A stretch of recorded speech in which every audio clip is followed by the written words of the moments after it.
अखण्डमण्डलाकारं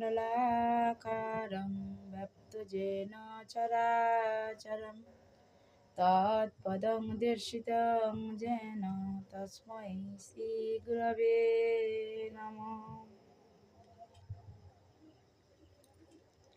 জয় গুরু, জয় গুরু, জয় গুরু।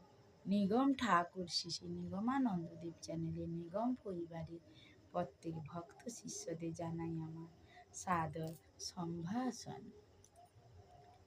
প্রথমে জানাই আমার প্রাণের আরাধ্য দেবতা আমার শ্রী শ্রী ঠাকুর মহারাজের রাঙ্গা রাতল চরণে অনন্ত অনন্ত কোটি ভক্তি বিনম্র প্রণাম।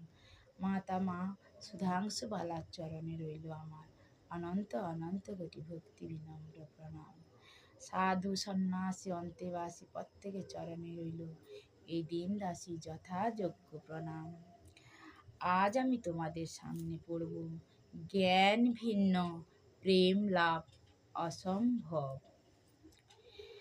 যদা যদা হি ধর্মস্য গ্লানি ভবতি ভারত অভ্যুত্থানং ধর্মস্য তদানন্তং সৃজাম্যহम् পরিত্রাণাং সাধূনাং বিনাশায় চ দুষ্কৃতাং ধর্ম সংস্থাপনার্থায় সম্ভবামি যুগে যুগে।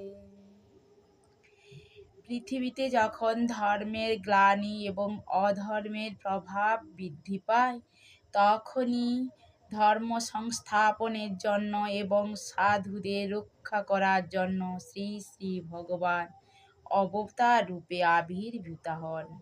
স্বয়ং ভগবান শ্রীকৃষ্ণ নিজ মুখে গীতায় একথা বলেছেন। শ্রীমদ্ ভগবতে ব্যাসদেব শ্রীকৃষ্ণকে বলেছেন, কৃষ্ণস্তু স্বয়ং ভগবান স্বয়ং। শ্রীকৃষ্ণকে হৃদয়ের মধ্যে উপলব্ধি করতে হইবে, তাহলে শরণাগতি আসিবে। আমাদের ভেতরে সত্তা হলেন শুদ্ধ বুদ্ধ মুক্ত চৈতন্য স্বরূপ। ভারতবর্ষের শাস্ত্রসমূহ যেমন বেদ, উপনিষদ, গীতা, ভাগবত, অষ্টাদশ পুরাণ ইত্যাদি ভারতের অনন্য সম্পদ। উপনিষদ সঠিকভাবে পাঠ করলে আমরা ঈশ্বর তত্ত্ব, আধ্যাত্মিক তত্ত্ব ইত্যাদি উপলব্ধি করিতে পারিব। জীবাত্মার লক্ষ্য হল পরমাত্মার সঙ্গে মিলিত হওয়া। এই লক্ষ্য পূরণের জন্য আমাদের গুরু নির্দেশিত পথ অবলম্বন করতে হবে। গুরুর নির্দেশ আদেশ পালন করতে হবে। ভারতবর্ষের অন্যতম এক সদ্গুরু হলেন শ্রী শ্রী নিগমানন্দদেব। শ্রী শ্রী ঠাকুর আমাদের মতো তাপিত পীড়িত মুমুক্ষু মানুষকে উদ্ধারের জন্য আবির্ভূত হইয়াছিলেন। শ্রী শ্রী নিগমানন্দদেব তার প্রেমিক গুরু গ্রন্থে লিখেছেন, কিন্তু মুক্তি লাভ করিতে হইলে একজন মুক্ত ব্যক্তির সাহায্য বিশেষ আবশ্যক। হিন্দু শাস্ত্রে তিনি গুরু নামে অভিহিত হন। গুরু কৃপা না হইলে মুক্তির পথে অগ্রসর হওয়ার উপায় নাই। গুরু শিষ্যের আধ্যাত্মিক শক্তির সঞ্চার করিতে না পারিলে আধ্যাত্মিক জ্ঞানের লাভে কৃতার্থ হওয়া যায় না। সুতরাং গুরুর আবশ্যকতা বিশেষভাবে উপলব্ধি করিবে।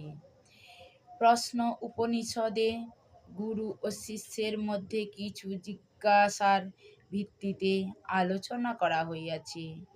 গুরুর কাছে শিষ্য স্বরূপ জ্ঞান লাভ করিতে চান। আমি কে? এই প্রশ্ন সবার মনে জাগে। উপনিষদের মূল কথা হলো নিজেকে জানো। প্রশ্ন উপনিষদের বলা হয়েছে, কয়েকজন শিক্ষার্থী তরুণ গুরুর কাছে সত্যকে জানার জন্য যান।